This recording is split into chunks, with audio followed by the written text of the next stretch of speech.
A very good morning, dear students. I am your commerce teacher Sanjana. I hope all of you are well. Students, in today's class, we will continue chapter Law of Diminishing Marginal Utility from Economics. ये हम लोग chapter कर रहे थे जिसमें हम लोगों ने what is the law of diminishing marginal graph और इसके अलावा प्रीवियस क्लास में हम लोगों ने पढ़ा था कंडीशंस और assumptions of the law. And students, today we will study about the exceptions और limitations of the law. Exceptions क्या होती है? एक्सेप्शंस वो जहाँ पे ये लॉ काम नहीं करेगा. तो कहाँ कहाँ पे नहीं काम करेगा? एज पर the law of diminishing marginal utility, when we go on consuming more and more units of a commodity, the utility diminishes. ये हम लोग का लॉ है जो हम लोग को बताता है कि जब हम लोग कंज्यूम करते हैं कोई भी चीज़, किसी भी कमोडिटी की यूनिट्स कंज्यूम करते हैं तो यूटिलिटी डिमिनिश होती है. But this is not true always. ये हमेशा ट्रू नहीं होता है. It has some exceptions. इसकी कुछ कमियां भी हैं. Some of the limitations or exceptions of the law of diminishing marginal utility are as under. और इसकी जो limitations हैं यानी इसकी जो सीमाएं हैं वो यहाँ पे दी हुई हैं. Number 1 is no change in the consumer's taste. The law, इसका मतलब क्या है? No change in the consumer's taste. The law is based on the assumption, इसमें हम लोगों ने मान्यता में पढ़ा था that the taste of the consumer does not change. कि taste, habit और फैशन ये सब चेंज नहीं होना चाहिए. The consumer should not have developed longing for any particular commodity. लेकिन किसी भी कंज्यूमर की जो एक इंटरेस्ट होता है किसी पर्टिकुलर कमोडिटी में वो एक जैसा नहीं होता है. The more books one reads, the consumer should not have developed longing for any particular commodity. developed longing नहीं होनी चाहिए किसी भी कंज्यूमर की. the more book one reads or the more money a miser has, the utility in each case will be greater. यानी जो भी book पढ़ने का शौकीन है उसके लिए एक भी बुक एक के बाद एक बुक पढ़ने से उसका यूटिलिटी इंक्रीज ही होगी. या फिर कोई माइजर है, कोई कंजूस है जो पैसा बचाता है तो हर केस में उसके लिए यूटिलिटी बढ़ती जाएगी. वहाँ पे ये रूल फॉलो नहीं होगा. Because the character of the consumer had undergone of change. The taste for reading of a person lifts him high in the life. क्योंकि अब उसका जो टेस्ट चेंज नहीं हो रहा है तो वो एक अलग ही मतलब उसका एक अपलिफ्ट हो गया है वो अपने नॉर्मल एरिया से. And is able to appreciate and enjoy literature better than he could before. और वो अब क्या कर रहा है? उसको बहुत ज़्यादा अप्रिसिएशन मिल रहा है. उसका इंटरेस्ट जो है वो बहुत ज़्यादा लिटरेचर में बढ़ चुका है जिस वजह से उसका टेस्ट चेंज नहीं होगा और वो उसकी यूटिलिटी हमेशा बढ़ती जाएगी. ये हो गया. नेक्स्ट है सुटेबल यूनिट्स. सुटेबल यूनिट्स क्या है? Under the law it is assume that the commodity is taken in suitable units. For example, if a thirsty person start drinking water by a spoonful or a hungry person eats bread morsel by morsel, the thirst or the hunger first get stimulated and the utility at first rises rather than falling.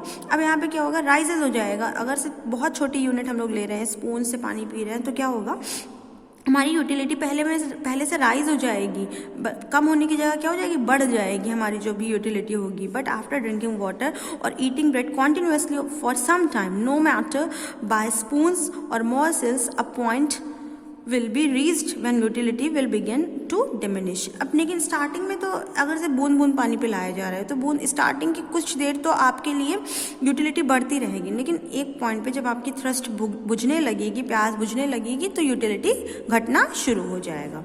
इसलिए units का suitable size होना, बहुत छोटा unit होना भी हमारे law को follow नहीं होने देता है. ठीक है ना.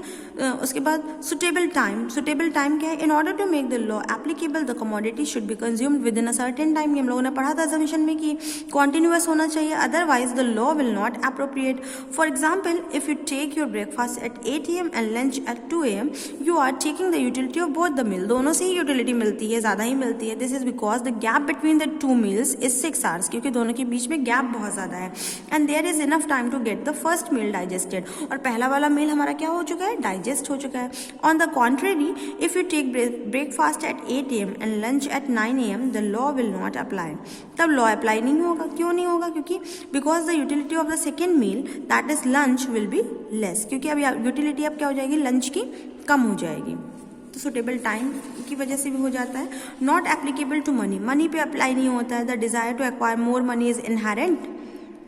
in every human being, the more money a person has, the more he desires to acquire it. यानी जितना पैसा होगा उतना ही कम है, इसलिए उस पर भी ये लॉ अप्लाई नहीं होगा. Next one is rare collection. Rare collection students क्या होता है? The law of diminishing marginal utility does not apply to rare collection like stamps, coins, old paintings, antiques etcetera. इसमें क्या होता है, हम लोग जिनको इकट्ठा करने का शौक होता है, स्टैम्प्स या कॉइन्स इकट्ठा करने का होता है, तो जितना ज़्यादा कलेक्शन उनका होता जाता है यूटिलिटी उतनी ही बढ़ती जाती है, इनके लिए यूटिलिटी घटती नहीं है. Greater the collection of a person the greater will be his satisfaction. इसलिए इस पे भी ये लॉ अप्लाई नहीं होता है. कंजम्पशन ऑफ इंटॉक्सिकेंट्स, ये हम लोग पढ़ चुके हैं. इंटॉक्सिकेंट्स माने क्या होता है? जो नशीले पदार्थ हैं उन पर भी ये लॉ फॉलो नहीं होता है. In the case of consumption of intoxicants it is pointed out that a person will derive increasing utility. क्योंकि लेकिन एक तरह से देखा जाए, अजम्पशन में हम लोग पहले बता चुके हैं कि मेंटल हेल्थ कैसी होनी चाहिए, बिल्कुल सही होनी चाहिए, स्टेबल होनी चाहिए. यहाँ पे लेकिन ऐसा नहीं होता है, इनकी मेंटल हेल्थ स्टेबल नहीं होती. जो ड्रंकर्ड वगैरह होते हैं, एग्जाम्पल दिया for instance, a drunkard would like to have more pegs after he had taken the first peg of liquor. यानी जब वो शराब पीता है तो एक के बाद एक मांगना शुरू कर देता है. ये इंटॉक्स, लेकिन कहीं ना कहीं ये गलत है, क्योंकि हम लोग का उसमें असम्पशन में बता दिया गया कि मेंटल आउटलुक कैसा होना चाहिए, सेम होना चाहिए. नंबर 7 क्या? Change in other persons stocks. The law of diminishing marginal utility does not hold if there occurs a change in other person's stock. According to the law, marginal utility diminishes when there is an increase in our stock. तो क्या होता है कि अगर से change in our stocks में हमारा यहाँ पे students change in other person stock में बताया गया है कि हम वैसे तो हम लोग जब अपने स्टॉक में चीज़ों को बढ़ाते जाते हैं, इंक्रीज करने से यूटिलिटी डिमिनिश होती है. But it is pointed out, लेकिन ये बात नोटिस कर लेनी चाहिए, that in some cases the utility changes not because of change in our stock. हमारे स्टॉक में चेंज होने की वजह से यूटिलिटी नहीं चेंज होती है, but because of a change in other person stock. दूसरे पर्सन के स्टॉक में चेंज से भी हमारे यूटिलिटी क्या होने लगती है? चेंज होने लगती है. नेक्स्ट क्या है students? No decrease in the desire for concentration of power के लिए भी अगर से हम लोग डिजायर है हमारा बहुत ज़्यादा पावर इकट्ठा करने का, तो उसमें भी ये लॉ नहीं अप्लाई होगा, क्योंकि पावर और मनी दोनों ही सभी को चाहिए. Some people have the desire to acquire power. The more power they acquire, the more will be the desire for getting their power increased. यहाँ पे भी हमारा यूटिलिटी डिक्रीज नहीं होगी, लगातार बढ़ती जाएगी, क्योंकि पावर इंक्रीमेंट भी हम लोग लगातार चाहेंगे. नेक्स्ट नंबर 5 क्या है? No decrease in the desire for display items. Some people spend a lot of money on showing and decorative items. Some people are mad after this. The more items of decoration they buy, the more will be their desire to collect such items. कुछ लोगों को बहुत decoration का सामान चाहिए होता है सजाने के लिए, है ना, जो डिस्प्ले आइटम होता है. ठीक है, तो इसमें जितना ज़्यादा वो लोग डिस्प्ले आइटम मिलता जाता है, उनको डेकोरेशन का सामान मिलता है, जितना ज़्यादा वो खरीदते हैं, उनका और मन करता है कि वो और डेकोरेटिव सामान खरीद लें. इसीलिए वो लोग डेकोरेशन बहुत ज़्यादा शो एक्सपेंडिचर कर देते हैं और यूटिलिटी उनके लिए घटती नहीं है. रियल एक्सेप्शंस क्या है? वैसे देखा जाए तो इसमें रियल एक्सेप्शंस कौन कौन से हैं? In the opinion of professor Tossing, that a second और third reading of a good piece of poetry or the hearing of a good music for the second time may yield greater utility than the first. अब ये क्या कह रहे हैं कि जब भी कोई रियल एक्सेप्शंस में हम लोग का दिया है कि जब भी कोई हमारा फेवरेट सॉन्ग होगा तो हम जब उसको सेकेंड टाइम सुनेंगे तो उसकी यूटिलिटी पहली बार से ज़्यादा होगी. This is what is known as real exception. ऐसे ही हम लोग रियल एक्सेप्शन कहते हैं. This is a fact based on ordinary observation. इसे हम लोगों ने नॉर्मली ऑब्जर्व किया है. स्टूडेंट्स, ये हो गया हमारे जो भी एक्सेप्शंस हैं. यहाँ पे लिखा हुआ है at the last, if we consider the psychological assumption of the above example as correct, then it is a real exception to the law which does not operate till the point of optimum satisfaction is reached. It will be very difficult to prove the accuracy of the above statement in the absence of any concrete support. Thus the validity of the exception cannot be definitely ascertained. यानी ये जितने exception दिए हैं ये तब के दिए हैं जब हमें पुलिस ऑप्टिमम सेटिस्फेक्शन नहीं मिलता है और इसको कोई भी इसका हम लोगों के पास एक्यूरेसी को नापने का कोई तरीका नहीं है, इसलिए ये एक्सेप्शंस को हम लोग एसर्टेन यानी बिल्कुल डेफिनेट नहीं बता सकते हैं.